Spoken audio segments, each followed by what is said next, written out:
नमस्ते। हमारे channel meditation peace of mind में मैं आप सभी का स्वागत करती हूँ। आज मैं आप सभी को विशुद्धि चक्र को कैसे एक्टिव करें उसकी ध्यान विधि बताऊंगी। हमारे शरीर में स्थित 7 चक्रों में से 5वां और सबसे महत्वपूर्ण चक्र है विशुद्धि चक्र। विशुद्धि चक्र का स्थान कंठ के पीछे है। विशुद्धि चक्र जब एक्टिव होता है तो 16 पंखुड़ी वाला कमल खिलता है। विशुद्धि चक्र का तत्व आकाश तत्व है। जब हम आकाश के सामने देखते हैं तो हमें निर्विचार स्थिति प्राप्त होती है और हमारे विशुद्धि चक्र को ऊर्जा मिलती है। विशुद्धि चक्र के देवता सदाशिव और देवी साकिनी है।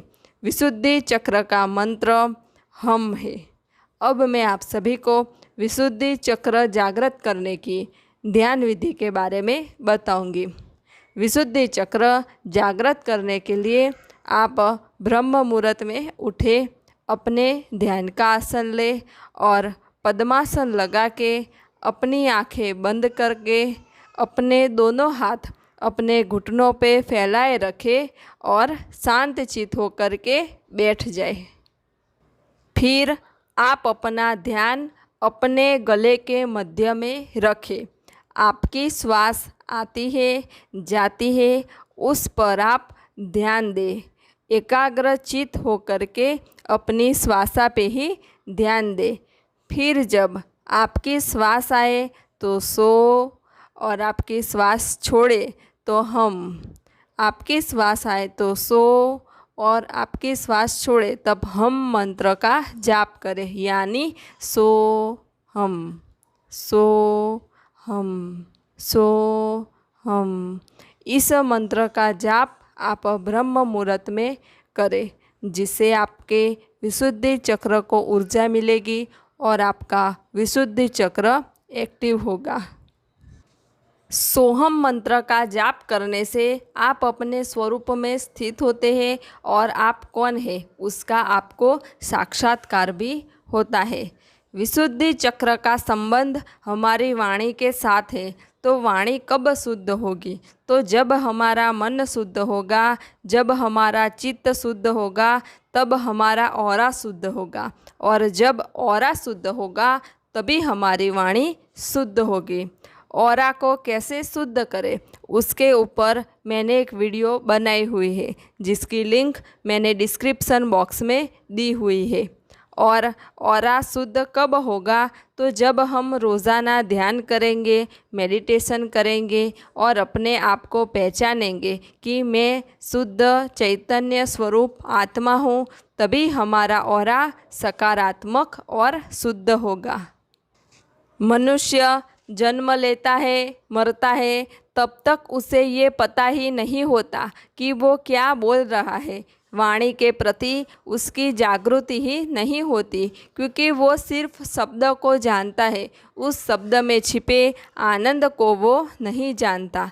तो जब हमारी वाणी कल्याणकारी हो जाए, जिसमें सबका कल्याण हो, सबका अच्छा हो, सबकी प्रगति हो, जिसमें वसुदेव कुटुंबकम की भावना हो, तो जब ऐसी वाणी हमारी हो जाए तो हमारा विशुद्धि चक्र जागृत होता है। लेकिन ये तुरंत नहीं होता, आपको निरंतर इसका अभ्यास करना पड़ता है। तो कैसे अभ्यास करें? तो जब आप वाणी बोले, कोई भी शब्द बोले, तो आप उस पर ध्यान दें कि मैं क्या बोल रहा हूँ, कैसे भाव से बोल रहा हूँ, और फिर उस वाणी में धीरे धीरे सुधार लाए, जिससे एक दिन आपकी वाणी दिव्य हो जाएगी। रोज़ाना ब्रह्म मुहूर्त में उठे और ध्यान करें, जिससे आपका ऑरा सकारात्मक होगा। और जब आपके भीतर का चैतन्य ही शुद्ध होगा तो अपने आप ही आपकी वाणी शुद्ध हो जाएगी। जब आपकी वाणी शुद्ध और चैतन्य हो जाएगी तो आप जैसे शुद्ध संकल्प करेंगे वैसा ही आपके जीवन में होगा। आप अपना और दूसरों का भी मंगल करेंगे।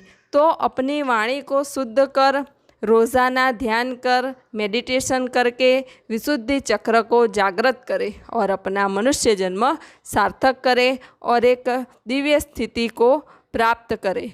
विशुद्धि चक्र से भी आगे आप सहस्त्रार चक्र तक पहुँच के शून्य की स्थिति को प्राप्त करें। लेकिन ये स्थिति तक पहुंचना बहुत कठिन है। कई लोग ये स्थिति तक कुछ ही महीनों में पहुंच जाते हैं, कई लोगों को सालों तक तपश्चर्या करनी पड़ती है और कई लोग ऐसे हैं जो कई जन्मों से तपस्या कर रहे हैं, फिर भी उनको ये दिव्य स्थिति प्राप्त नहीं होती, क्योंकि ये स्थिति प्राप्त करने के लिए ये आवश्यक है कि आपका भाव शुद्ध हो, पवित्र हो और निस्वार्थ हो। तो जैसी आपकी शुद्धता होगी वैसी ही आपकी आध्यात्मिक प्रगति होगी, और जितनी आपकी शुद्धता होगी उतनी ही परमात्मा की कृपा आपको प्राप्त होगी। तो शुद्ध और पवित्र भाव से ध्यान करें, साधना करें। सब घटवासी परमात्मा को प्रणाम।